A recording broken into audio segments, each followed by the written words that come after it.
Brindley's vision of an integrated waterways transport system connected together our major rivers, the Mersey, the Trent, the Thames and the Severn, to form what is often referred to as Brindley's Grand Cross. The Staffordshire and Worcestershire Canal formed one of the arms of that cross and the essential link to the River Severn, at what was then the tiny village of Mytton, now known as Stourport. Had been unconsciously waiting for this vital transport link. When the canal opened from Compton to the river in 1771, there followed an explosion of industrial growth, the like of which had never been seen. Then, on the 28th of May 1772, it was opened throughout its 46-mile and 1 furlong length. Inward-bound goods included precious metals for the Birmingham jewellery quarter, timber, groceries, wines, spirits and tobacco. Outward went iron products, coal, bricks and all manner of manufactured goods. The canal connects to the Trent and Mersey Canal at Great Haywood. The junction was once one of the busiest on the whole canal system, thronged with cargo boats. Today, the throng is of pleasure cruisers, as the basin is home to one of the Anglo-Welsh hire cruiser bases.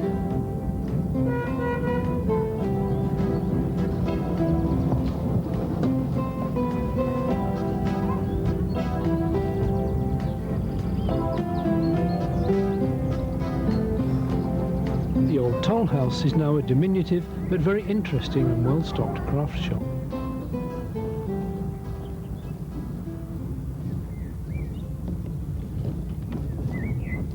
The canal immediately crosses the River Trent and enters a peaceful tree-lined stretch. The overhanging trees provide welcome shade on this glorious June summer's day out on the water.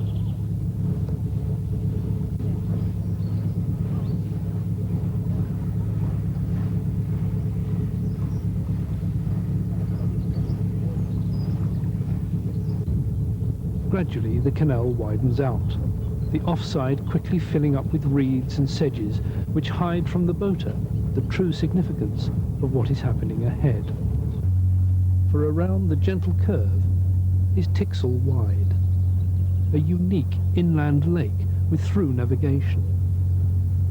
Quite why it's here nobody really knows, but the popularly held belief is that the owner of nearby Tixall Hall insisted upon it to enhance the view from the hall. It's said to have been a condition for allowing the canal to cross the estate. All that remains of the hall today is the imposing Disney-esque 4-storey entrance gate. Mary Queen of Scots stayed here in 1586. Today, it's available for anyone to stay as letting as holiday apartments. The Wide is an ideal habitat for many different species. Sadly though, the great crested grebe, which had it virtually to themselves during the decline of the canal transport era, are now becoming increasingly disturbed by curious pleasure boaters. As our numbers increase, theirs are in sharp decline.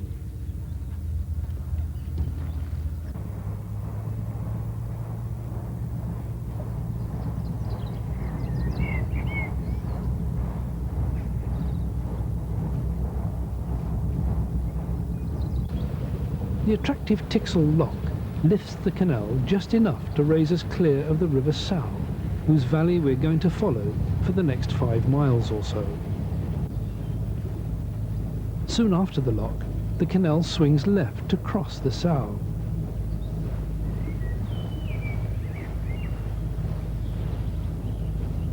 The crossing is made on a low, massively built, 4-arched aqueduct engineered by Thomas Dadford, who was later responsible for much of the canal infrastructure of the Black Country and West Midlands. The canal is now joined by the railway, which shares the journey through the Sow Valley as far as Stafford.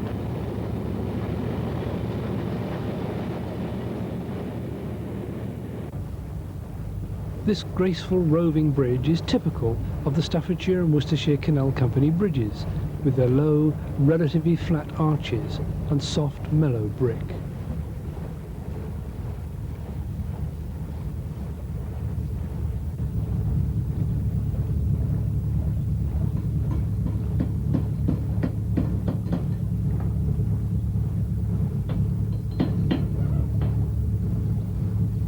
Just past Bridge 101, there used to be a junction with a lock down to the river, which was made navigable into Stafford itself in 1816. The lock's been replaced by a concrete overflow weir, and there's little else left to see.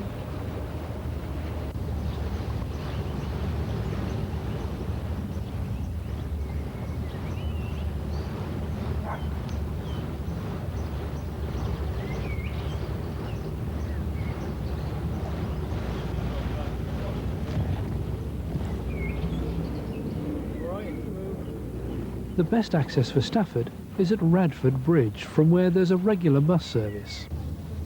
It's a pleasant county town with the usual pedestrianised shopping precinct. The City Hall is a fascinating complex of Victorian buildings, built largely in the Italian style. The town was also home to the playwright Sheridan.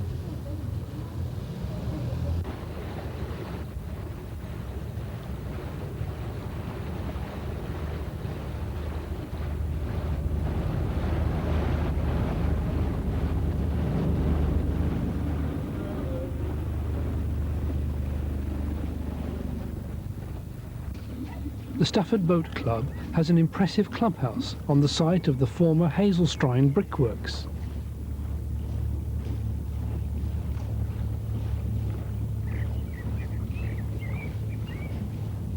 It's also the site of the annual Stafford Boat Rally, for which the stage scenery had formed a backdrop for a tableau.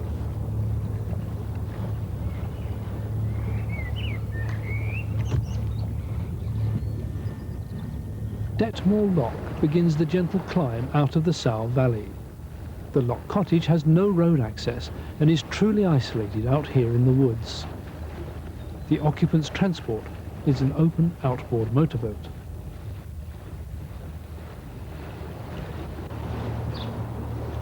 Acton Trussell has some delightful canal-side properties that rarely use the amenity of the waterway.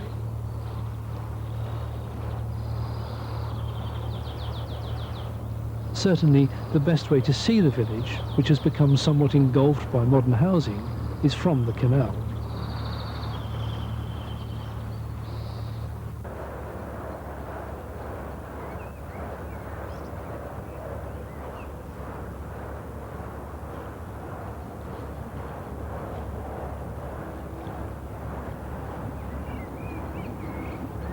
It would be such a perfect location for a boat owner to live, were it not for the thunderous roar of the nearby M6. No attempt whatsoever has been made to conceal the motorway or to create a barrier to lessen its infernal din.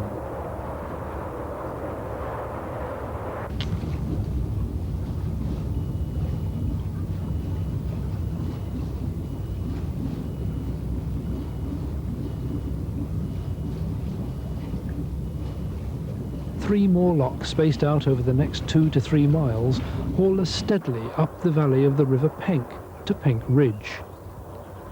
It's pleasant enough, although the motorway is a constant intrusion. The Tedsley estate on the left was owned by the Hathertons, who, with their vast land and mining interests, played a key role in the development and use of the canal. The Goose stands as a sentinel, warning both the Tedsley Boat Centre and Midland Canal chandlers of our approach.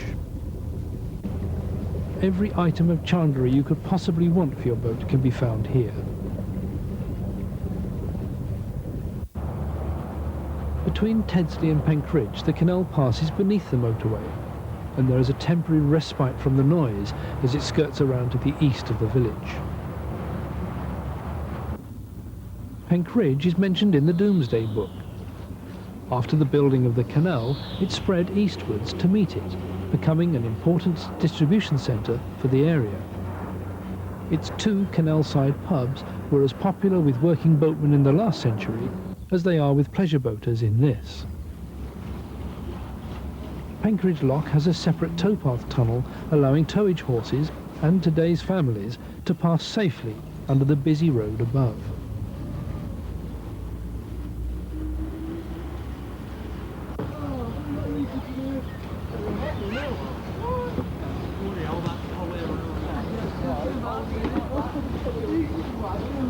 Taxi du rolig? Ja, tack. Det är roligt. I'm in an old school. Hello.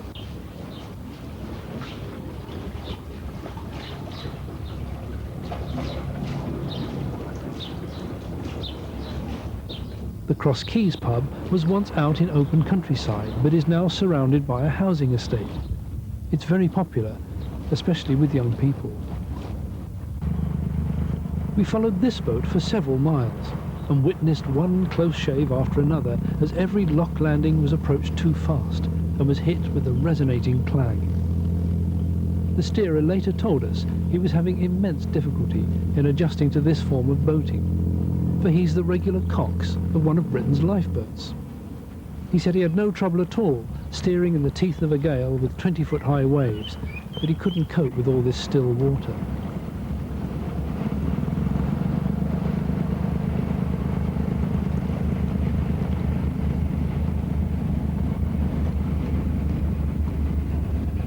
The need for the farming community to diversify into other activities led Otherton Hall Farm to create this marina, offering up to 100 offline moorings with many facilities planned. Part of the farm has also become a landing field for a thriving microlight aero club.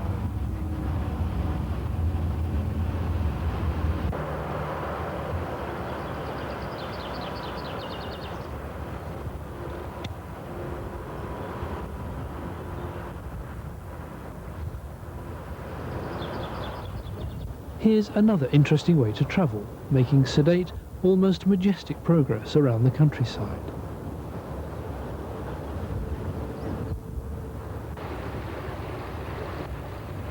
Ahead now is the roundhouse at Gailey. Built as a tollkeeper's watchtower, it now houses an excellent canal shop. The Gailey Lock lifts us the final 8 feet or so onto the summit, and a lock-free pound of around 10 miles.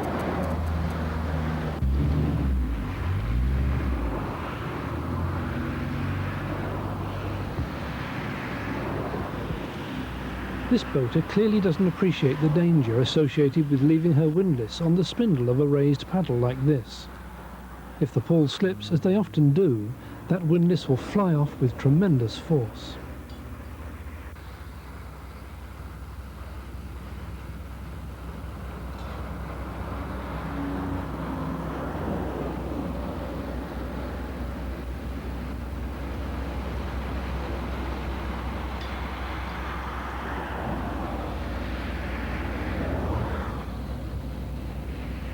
Gailey was also the home of an earlier hire cruiser fleet, when the canal carrier Ernest Thomas cut down a number of his wooden canal boats and converted them into hire cruisers. We hasten to say that today's Gailey hire fleet are modern, purpose-built pleasure craft. The gravelly woods are quiet and peaceful, until you suddenly realise that you're boating through the middle of a chemical works. Originally, this was a tar distillery, making a range of coal tar derivative products and serviced by the canal. The raw coal tar was brought here by Thomas Clayton in specially designed tanker boats. They were known by canal folk as gas boats because they collected the coal tar from gas works. The Clayton fleet also operated as far afield as Manchester, Ellesmere Port and down to the Oxford Canal. There's a large and very secure marina at Calf Heath.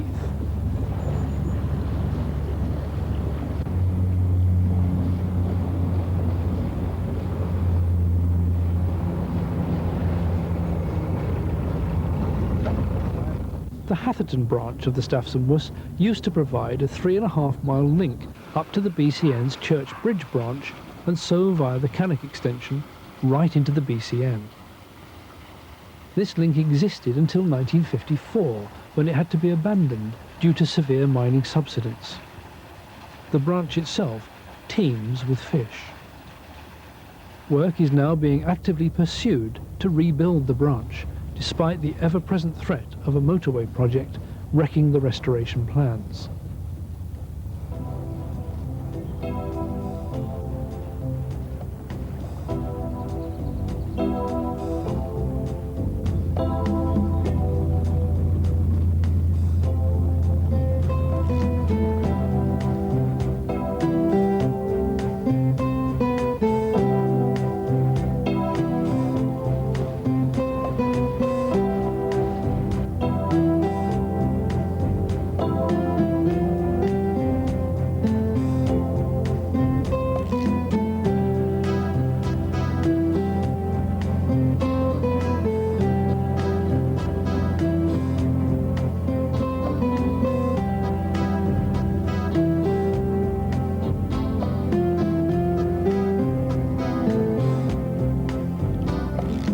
This winding section is so typical of the early contour canals, which often almost double back on themselves to avoid even the smallest rise in the ground.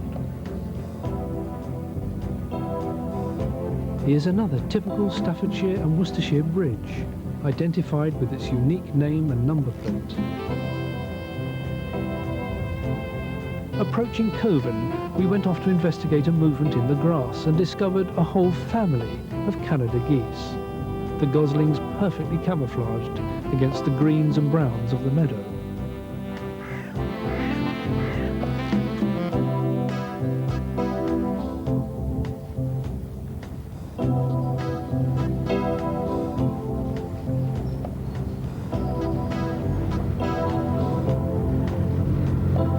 Here, against the railway line, is the site of an old railway transshipment wharf. There are several of these along the Staffs and Worcester Canal. They came about because although railways had obvious advantages for the long haul, they couldn't directly service the factories of the West Midlands, most of which had grown up around the canals. The old-time boatman could be forgiven for not recognising the anchor pub at Cross Green Bridge. It extends a warm welcome to families and an excellent range of food. This is a strange area in the angle between the M54 and the M6. It's not urban, it's not really rural either. It's more unkempt and overgrown, like a kind of wasteland, waiting to be developed.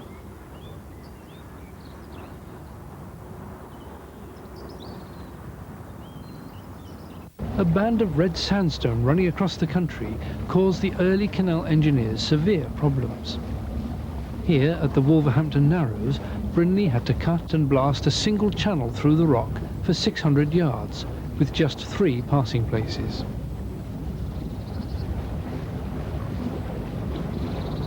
The housing on the right stands on the site of the former Wolverhampton Aerodrome. Opposite, the line of mature poplar trees conceals a large school that was enjoying its midsummer sports day.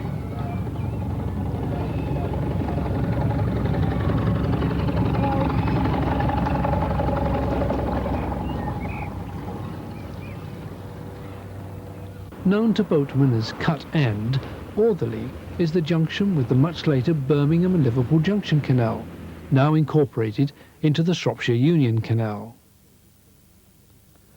The Birmingham-Liverpool junction was built by Telford and posed a serious threat to the Staffs and Worcester Canal, providing a much quicker alternative route from the West Midlands to Liverpool. Its construction was hotly opposed by the Staffs and Worcester Canal Company, who demanded a toll of 2 shillings a tonne on through traffic, ostensibly to compensate for loss of water. Some of the Staffs and Worcester Canal directors hedged their bets by becoming shareholders in the new company, and did very nicely thank you as a result.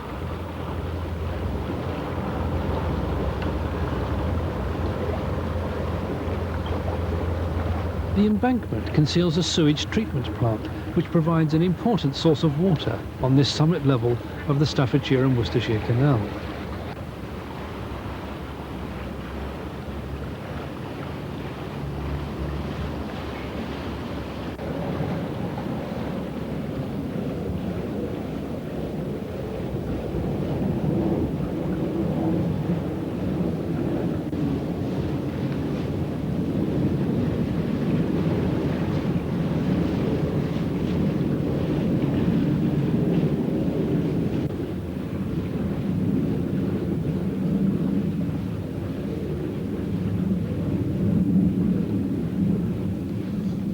Aldersley Junction with the Birmingham Canal is barely half a mile away. It opened just after the Staffs and Worcester and brought a huge amount of traffic onto the canal. It was said to be the busiest junction anywhere in England, and in its heyday saw 24-hour working to cope with the traffic.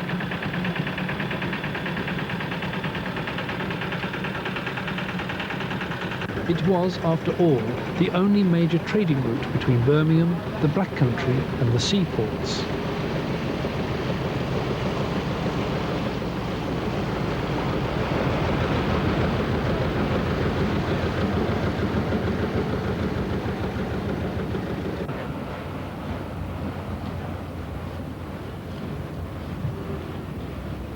Tettenhall New Bridge in Wolverhampton is Telford's bridge, carrying his improved Holyhead Road, now the A41.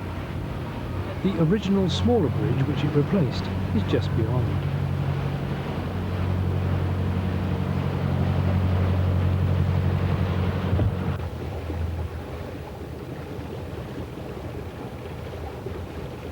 Compton Lock was the starting point for the Staffs and Worcs Canal.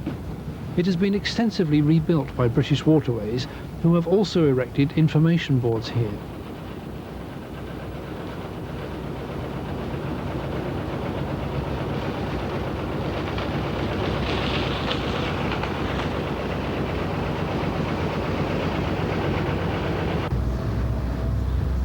Just below Compton, Limekiln Wharf has been in continuous use from the very beginning of the canal. It's now home to a craftsman boat builder who offers a range of services, including pump out and diesel. The Bridge 59 restaurant was formerly a Canal Company office. It's a high spot in an otherwise fairly prosaic village which has been completely engulfed by neighbouring Wolverhampton. Whittick Lock and Whittick Mill Lock follow in quick succession. The latter gives us the first opportunity to see one of the characteristic circular overflow weirs that are to be found between here and Stourport. But Dimmingsdale is the first of a number of canal balancing reservoirs, effectively increasing the capacity of the pounds between the locks and preventing falls in level during periods of heavy use.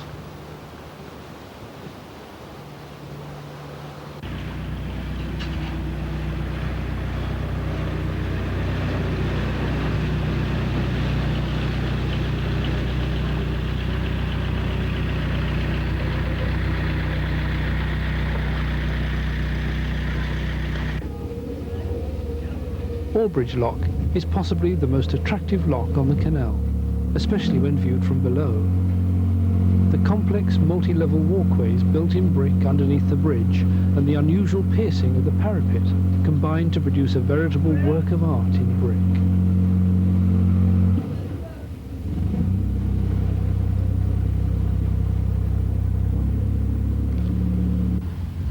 Of course, the locks for which the Staffs and Worcs Canal is most famous are at the Brach. They were originally built as a staircase, but it is believed that the water loss and congestion they created was so severe that they were later converted to individual locks. A side pond has been constructed between each to take the place of the conventional pound. If you treat each lock as a separate entity, you should have no trouble going through.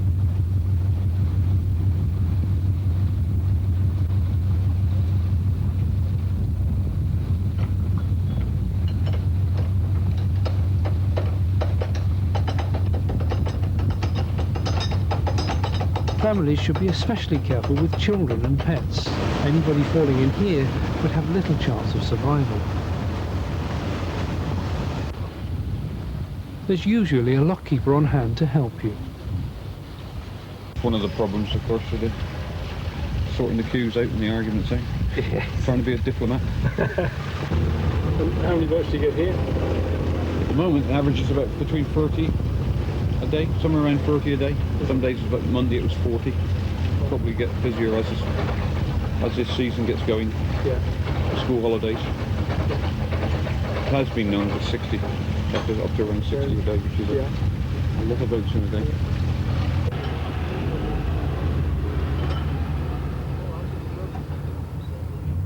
The canal here runs through an area rich in sandstone. Thousands of tons of sand were removed from here by canal to build the buildings of the Industrial Revolution in the Black Country. Traces of the old wharves and remains of the sandpits and quarries are still evident. This is Bumblehole Lock. The gracefully arched window in the lock cottage was strategically placed so that the lockkeeper could keep an eye open for approaching boat traffic. The Round Oak pub is always popular with boating families, with its pleasant garden alongside the canal and an excellent family menu. At Wombourne, a large industrial estate backs onto the canal with some unusual 60s style industrial buildings.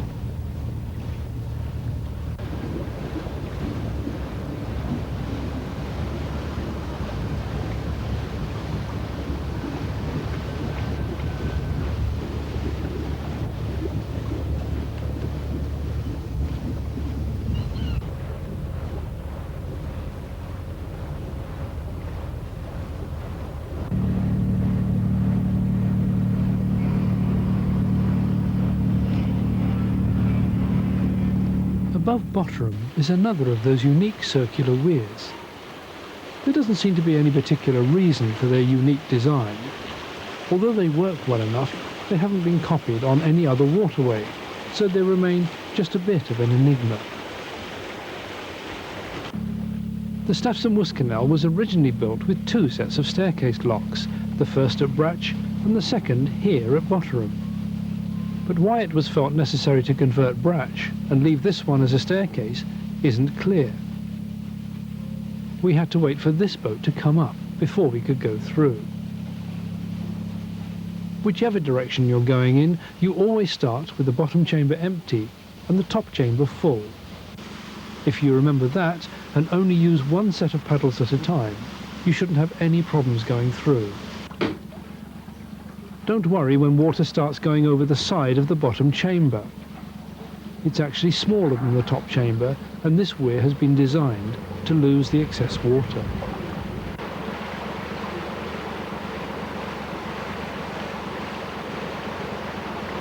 In 1995, the team of waterways lengthsmen responsible for this stretch around Greens Forge won the National Award for the best kept length. They cleaned up 12 miles of towpath with felling, mowing, painting and repair work.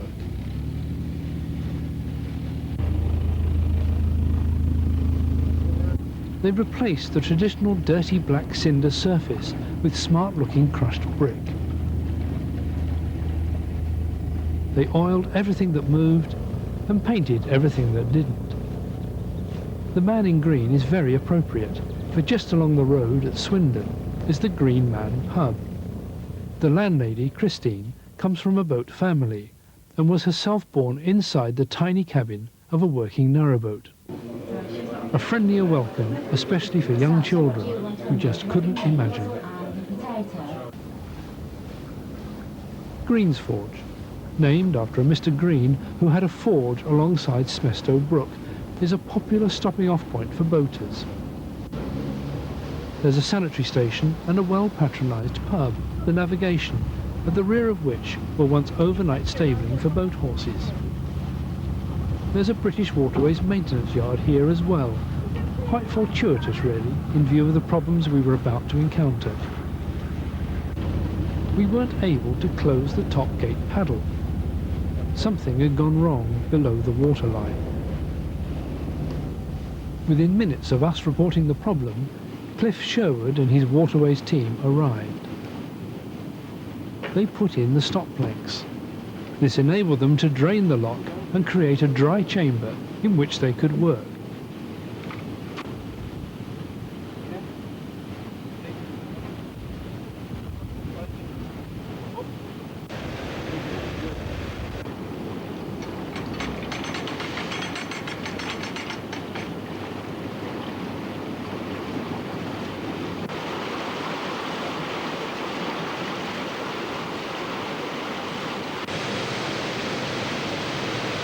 The problem was immediately obvious.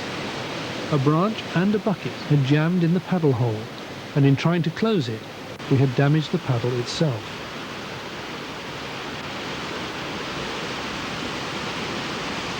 Although Cliff had brought a spare paddle with him, the paddles aren't all exactly the same size.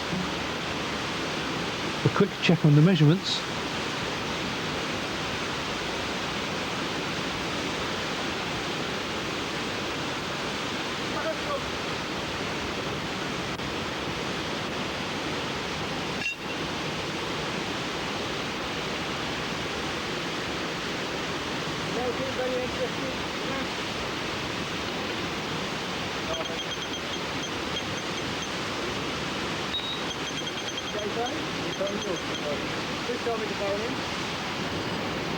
And the chainsaw was used with great skill to reduce the new paddle to the correct dimensions.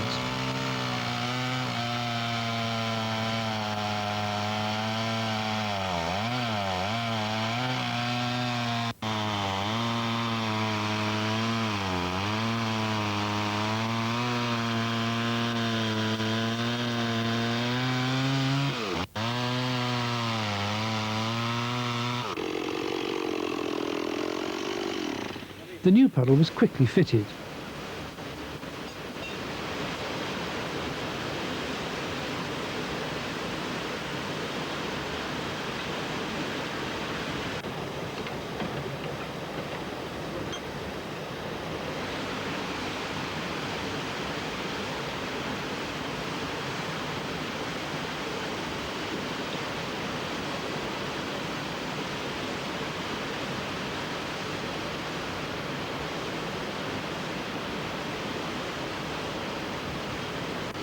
And after a final check to make sure that everything else was in order, the stop planks were removed again.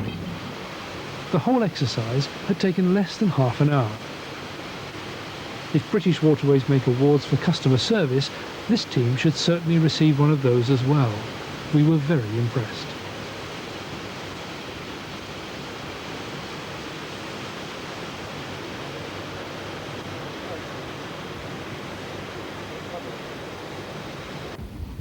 Ashwood Basin was formerly owned by the Earl of Dudley and was the railhead of his own private railway, serving his own coal mines and ironworks in the Black Country. The main destination for the coal was to the electric light and power station at Stourport, and the boats were thus known as light boats. The central canal basin was flanked on either side by tramway tracks, allowing dozens of boats to load up simultaneously. At the northern end of the basin, the tracks were taken over the top of the canal so that rail hoppers could tip their coal straight into narrowboats. In 1949, the British Transport Commission increased the tolls to force traffic off the canals and onto the nationalised railways and road services. The light boat traffic virtually ceased overnight. The Immaculate Ashwood Nursery is one of the largest garden centres in the Midlands. They've won no less than 12 Royal Horticultural Society gold medals, and in 1996 won a gold medal at the Chelsea Flower Show. This is such an attractive valley as we approach Rocky Lock. It hasn't always been like this, for the Smestow Brook alongside the canal once powered England's 18th century iron-making industry, which was centred hereabouts, and predated the canal by at least 100 years. Those early ironmasters weren't renowned for their environmental consideration, and so the whole valley from Swindon down to Kimber must have hung with the smoke that belched from the foundries and rung with the noise of the tilt hammer in the forges powered by Smestow Brook. There were further iron workings at Gothersley. There was another roundhouse here, similar to the one at Gailey. It was also for the business of collecting tolls. The roundhouse became derelict and eventually collapsed in a gale. British Waterways have installed barbecues and seating in the base of the former tower. The Himalayan balsam, which now populates the whole of the Stour Valley, was introduced by a private plant collector. Like the rhododendron and so many other species, it escaped and is now very common throughout the Stour Valley.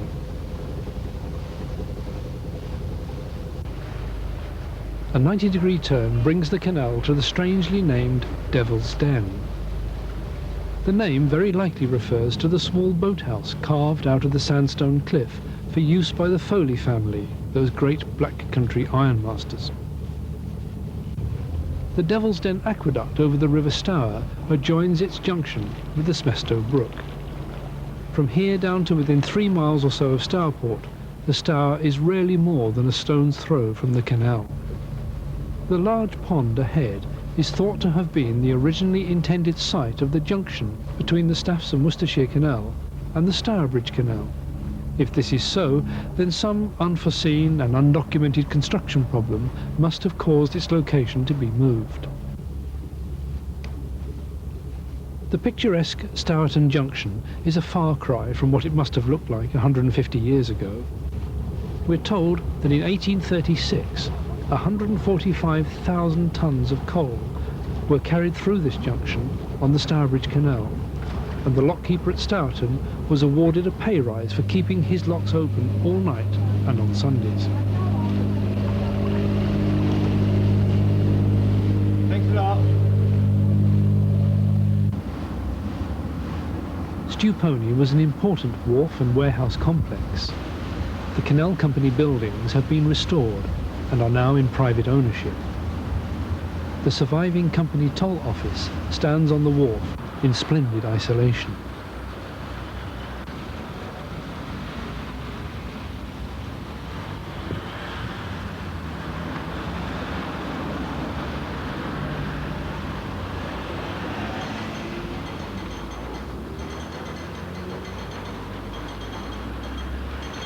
It's said that during the Spanish Peninsular War, an English soldier fell in love with a girl from Estepona and brought her back here as his wife to open a public house, which they named after her home region. Canal folk quickly turned Estepona into Stuponi. The Kinva Light Railway, which we shall hear more of later, also crossed the canal at this point.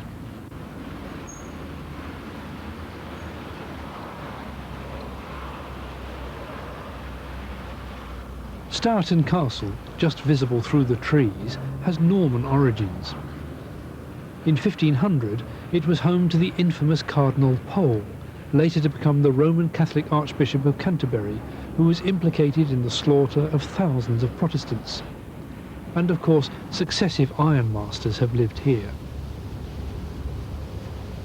The Staffs and Worcester Canal from Stuponi down to the Severn is regarded by many to be the most beautiful of any of our canals. Certainly, it has a picturesque charm as it threads its way through the woodlands of the Stour Valley that is unequalled anywhere else.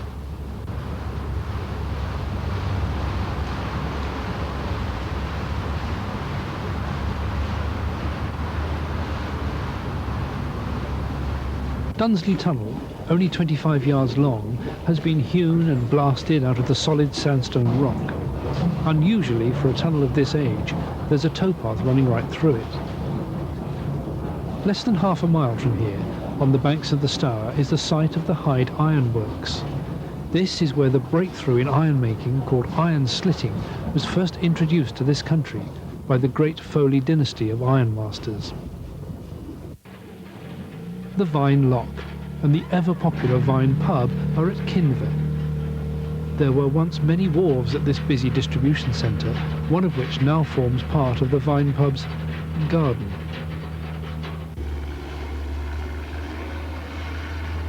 Running parallel to the canal is the River Stour, which in 1667 was made navigable up to Kinva. The engineer was Andrew Yarranton. The works, including 12 locks, were destroyed 3 years later by a freak flash flood. The ancient town of Kinva dates back to 736 AD. One of the oldest surviving buildings is the old grammar school house, which received its charter in 1511 and which was fully restored in 1975. Looking at Kinva today, you couldn't begin to guess at its history. In the 19th century, the Kinva Light Railway made escape possible for tens of thousands of people from the Black Country. Escape from the smoke and grime of their hometowns. Marketed as the Switzerland of the Midlands, Kinva became the popular resort, the Mallorca, if you like, of its day. It's recorded that on one bank holiday Monday in 1907, the Kinva Light Railway transported some 16,500 people here. The parish church was first established in the 12th century, and anybody willing to toil up the long, long hill to it will be rewarded with a magnificent view. On the old red sandstone ridge, known as Kinva Edge, is a rocky outcrop. Caves were cut into the soft rock and made into dwellings, which were lived in until well into this century. Today, of course, they're a tourist attraction and great fun for children to play in. Their name, the Holy Austin Rock, gives credence to the idea that the first of the cave dwellers was a religious hermit. The road bridge below the Vine Lock has a towpath tunnel running through it. The area below the lock was known to the old boatmen as Gibraltar. This is thought to be because there are yet more caves at the top of the rocky hill, which were at one time used by the boat people, scaling the cliffs like monkeys on the famous rock.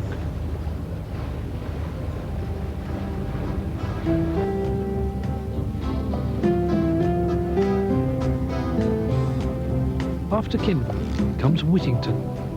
Its most famous resident was Richard, Lord Mayor of London Town, who was a real enough person. History doesn't record the presence of his cat, though.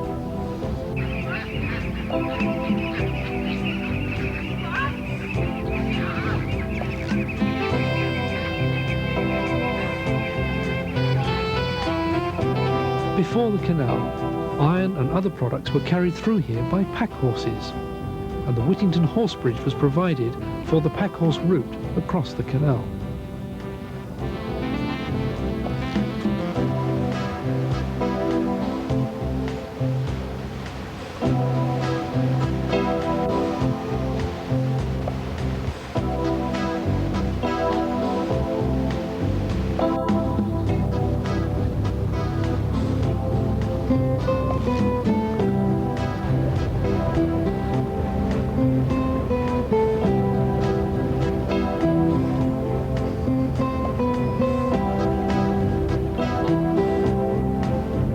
The canal passes right underneath an enormous overhang of rock at Cliff. Until 1990, the cliff was topped with a massive boulder, but this was judged to be unsafe and removed.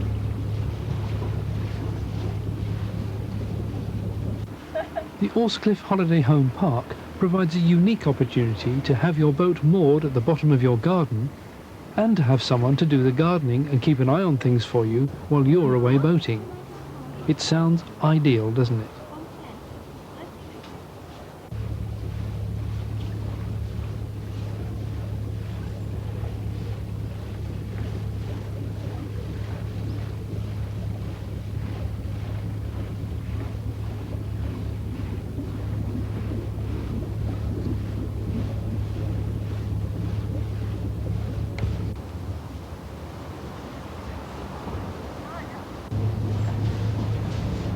Cookley Tunnel was a brave effort for James Brindley.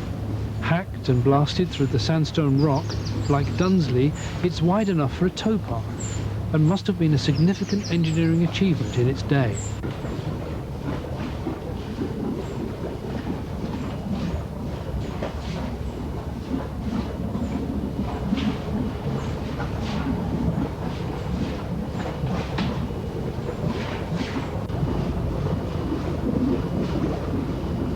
The canal factories here make a brief intrusion into what is an otherwise quiet rural stretch and remind us that Cookley also owes its existence to iron making. At Debdale Lock, there's a cave in the cliff alongside the lock that used to be used as overnight stabling for canal horses.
It's worth making a point of stopping at Wolverley Lock with its excellent lockside pub.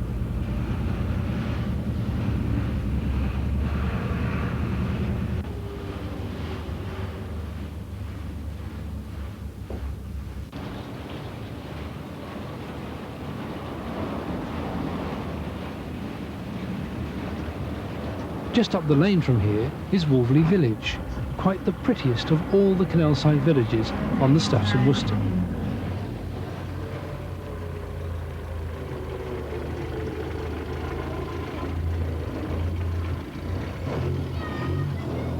The school was endowed by Seabright in 1620, and it functioned as a public school until 1970, when it became council offices. It's now a private residence. The Italianate church is Victorian, of course, replacing an earlier building which burned down. The tower is apparently built around the earlier red sandstone tower, the stone for which was quarried from from what is now the back of the pub car park. These caves have also been used as stabling, and generations of schoolboys have doubtless been caught smoking, drinking, and committing all manner of sins in here. Now we're approaching Kidderminster and the final leg of our journey down to the Severn. The town's main industries have been iron, steel, and carpet making. The former industrial buildings on the way into the town have been removed, leaving large areas of concrete wasteland. Sainsbury's thoughtfully provide moorings and a special boater's access to the store. You can actually moor closer to the door than the cars in the car park. The Church of St Mary's and All Saints, basking in the warm summer sunshine on the opposite bank, has a surprise in store. For every hour on the hour, the bells ring out not just chimes, but a whole verse of the hymn, "O Worship the King." The visitor moorings just below the church are on the site of a former Shropshire Union Canal Company warehouse and wharves. This is a good place to moor to gain access to Kidderminster, which of course has all the facilities and the problems of a major town. Its main claim to fame is that it was home to Sir Rowland Hill, inventor of the postage stamp, who is commemorated by a statue outside the town hall. Just above Kidderminster Lock, we cross the River Stour. What a shame. With a little bit of imagination and a little bit of effort, this could be such an attractive feature of the town. Below the lock, Brinton's carpet warehouse once depended upon the canal for coal for its boilers and had its own private canal arm, with a bridge to carry the towpath over it. Again, Kidderminster town is ignoring the development potential of its waterfront through this somewhat depressing and derelict section. Now that's going to be interesting, getting that narrowboat out of there when it's finished. Very interesting indeed.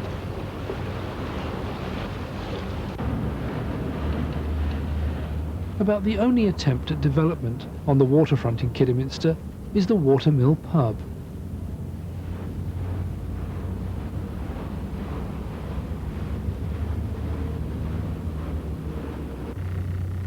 The railway viaduct carries the Severn Valley Railway. Its terminus station is here in Kidderminster, next to the British Rail Station. You can take a train all the way from here to Bridgenorth. But before doing so, pause a while to look at some of the live exhibits outside in the station yard, which are here most weekends throughout the summer.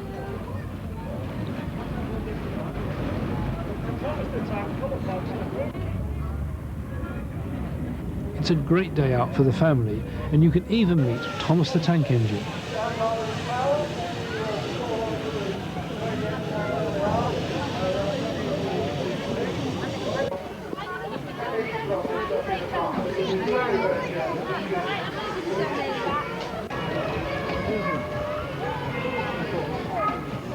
Thomas had better watch out though, because coming down the platform is the Fat Controller himself.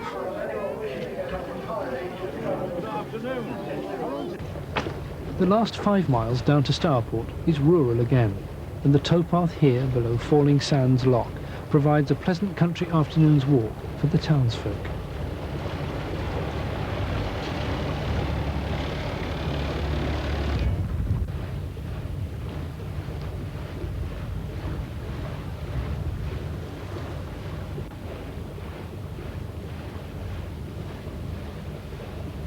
At Pratt's Wharf, a branch used to lead off under the towpath onto the River Stour, which was navigable for just over a mile down to the Wilden Ironworks.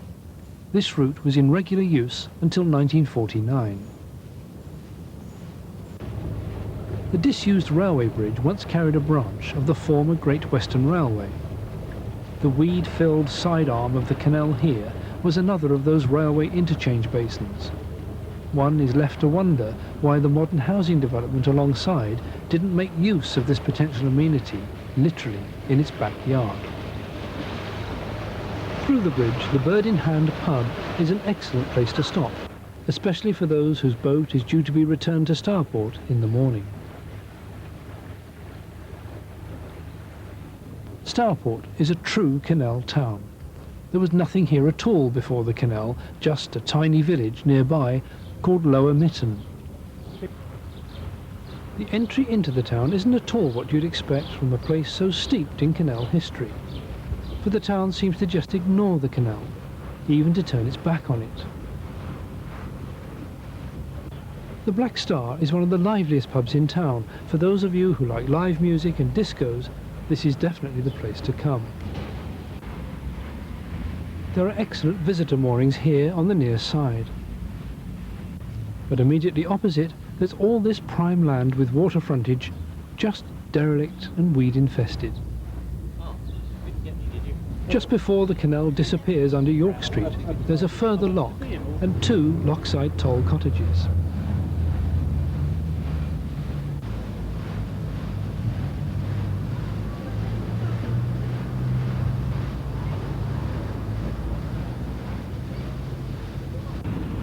One of the cottages is now a busy gift shop. Beyond York Street Lock, we enter the port itself, once bustling with the business of transferring cargoes between wide-beam craft and narrowboats. The port was originally much larger than it is today. There are just 4 surviving basins, 2 at an upper level and 2 that are at an intermediate level, high enough out of the river to be clear of the risk of flooding. Narrowboats need to turn right across the upper basins to use the 2 sets of narrow beam staircase locks. These should always be used in preference to the wide beam locks, which link the 2 eastern basins and the river. These wide beam locks predate the canal, as the 7 sailing vessels, called 7 trows, used to lock up here above flood level when necessary. The Chandlery building, called the Wharf, is the oldest building in the port, and it too predates the canal. The upper basins are popular moorings, and there are water, sanitary station and pump-out facilities here, making medium-term mooring an attractive possibility. The Tontine pub is contemporary with the canal and a rare surviving example of a hotel built specifically for the commercial business attracted by the canal. There are many other fine buildings, all dating from the time of King George III. The clock on the central building was donated to the Staffordshire and Worcestershire Canal Company by the people of the town of Stourport, in gratitude for the prosperity brought to them all. As for the town itself, well, it has the strange feeling of a seaside town, with amusement arcades and a thriving permanent fun fair.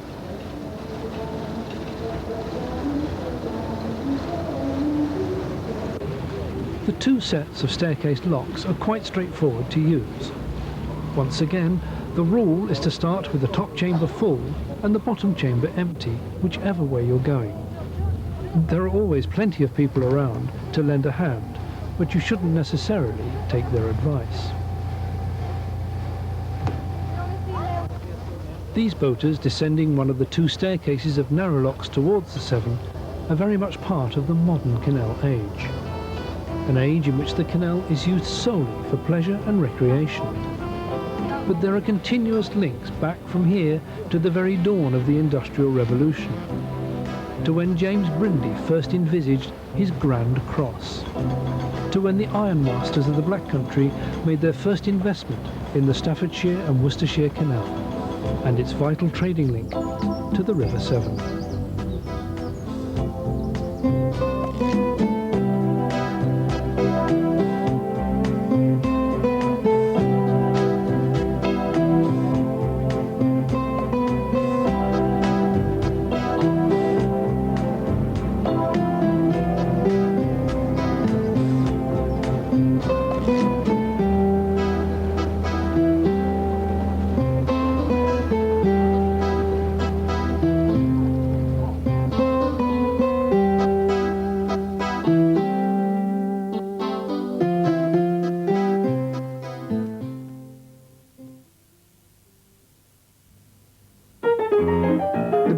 Has a long history of providing refreshment to travellers on the Staffordshire and Worcestershire Canal. This old boatman's local guarantees a warm welcome for all the family. Enormous helpings of traditional home cooking are available 7 days a week. You couldn't find a friendlier welcome anywhere. The Green Man, just 100 yards west of Swindon Lock.